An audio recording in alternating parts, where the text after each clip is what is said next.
삼성바이오로직스가 회사를 둘로 나누는 그러니까 인적 분할이라는 큰 결정을 내렸습니다.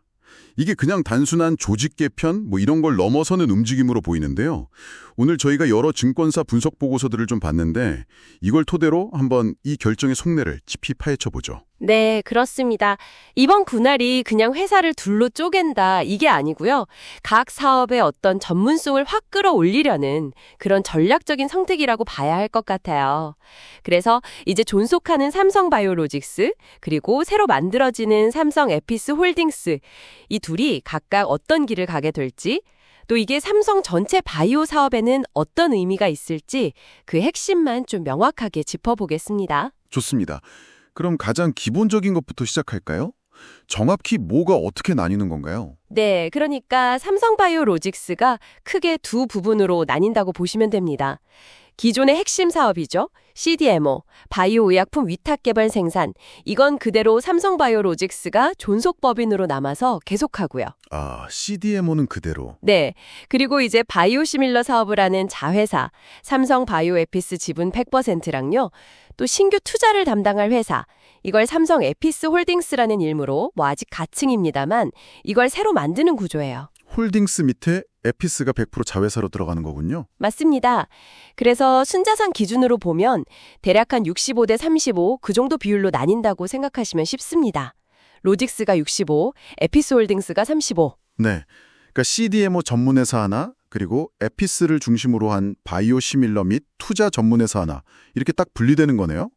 근데 일정을 보니까 상당히 빠르게 진행되던데요. 네, 맞아요. 엄청 빠릅니다. 7월 말에 주주 확정하고 9월에 주총 승인 거쳐서 10월 1일에 바로 분할, 그리고 10월 말에는 두 회사 다 코스피에 변경 상장하고 재상장까지 완료할 예정이거든요. 와, 정말 속전속결이네요.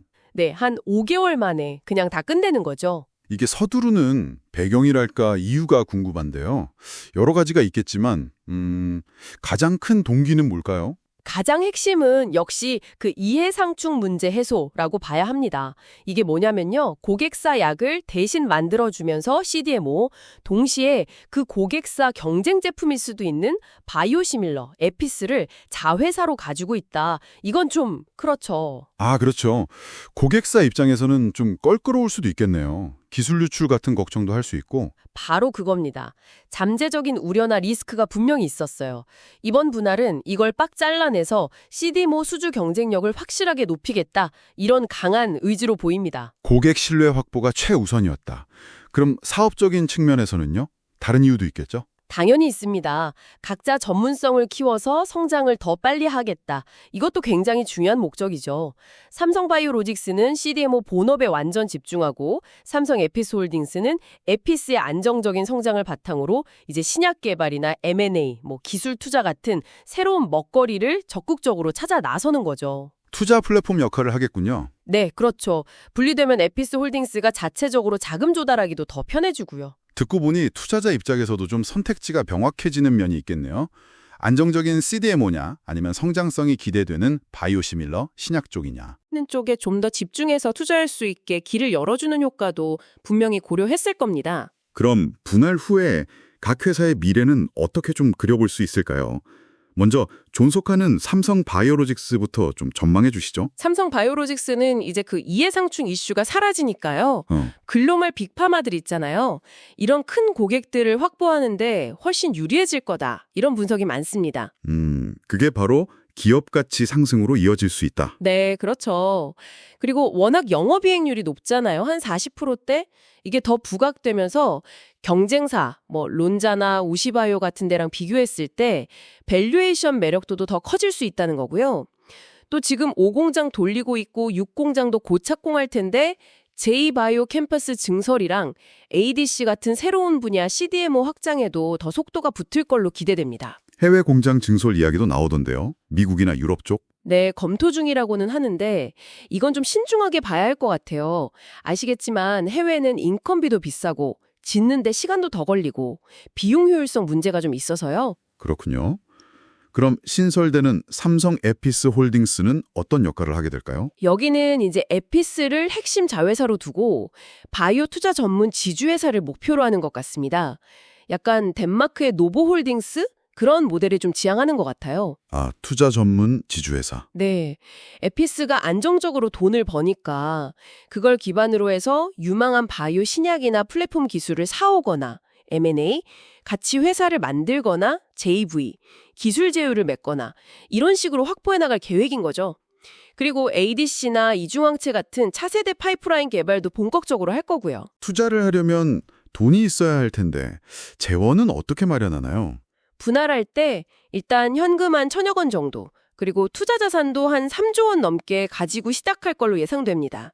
앞으로 에피스 배당금이나 외부에서 자금을 조달할 수도 있겠지만 초기에는 아무래도 신약 개발 R&D 비용이 늘어나면서 부채가 좀 증가할 가능성도 염두에 둬야 합니다. 시장에서는 이 에피스홀딩스 가치를 어느 정도로 보고 있나요? 초기에는 바이오 시밀러 경쟁사들, 산도즈나 셀트리온 같은 데랑 비교하면 밸류에이션이 좀 부담스러울 수 있다, 이런 시각도 있긴 합니다.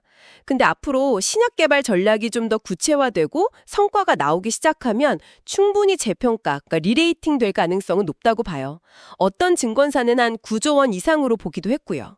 에피스 자체의 상장 계획은 없다고 못 박았다고요? 네, 향후 5년 안에는 상장 계획 없다, 이렇게 명확히 밝혔습니다. 당분간은 홀딩스 체제로 가겠다는 거죠. 전반적으로 보면 증권가에서는 이번 분할을 꽤 긍정적으로 보는 분위기네요. 네, 대체로 그렇습니다. 목표 주가도 대부분 130만 원 선 유지하면서 매수나 최선호주 의견이 많고요.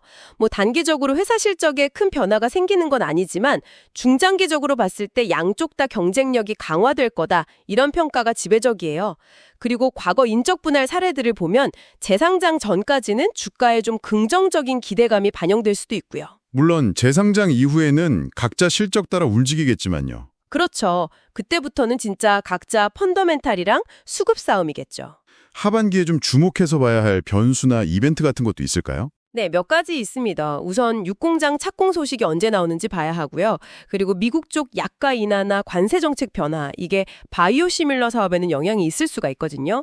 또 대규모 신규 수주 계약 공시가 터질지, 이것도 기대 요인이고, 그리고 미중 갈등 관련해서 생물보안법 이슈가 다시 좀 불거질 가능성도 계속 체크해야 합니다. 네, 변수가 많네요. 네, 정리하자면 이번 인적 분할은 삼성바이오로직스가 이제 CDMO 전문 기업이랑 바이오 투자 플랫폼이라는 어떻게 보면 두 개의 엔진을 달고 각자 트랙에서 제대로 속도를 내보겠다는 선언인 셈입니다.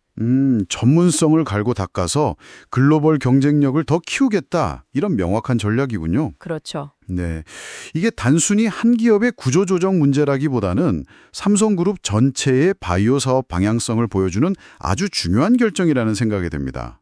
또 국내 다른 바이오텍들과의 오픈 이노베이션이 더 활발해질 가능성도 있을 것 같고 장기적으로 어떤 시너지를 낼지 지켜봐야겠네요. 네, 맞습니다. 그래서 마지막으로 이런 질문을 한번 던져보고 싶어요. 미래 성장성이 높은 신약 개발 사업에 선제적으로 투자하겠다, 이렇게 밝힌 삼성 에피스 홀딩스. 과연 이들이 가장 먼저 주목하고 베팅할 그 유망 투자 분야는 어디가 될까요? 아마 이들의 첫 번째 행보가 삼성바이오 사업 전체 미래 청사진을 가늠해 볼 수 있는 중요한 단저가 되지 않을까 싶습니다.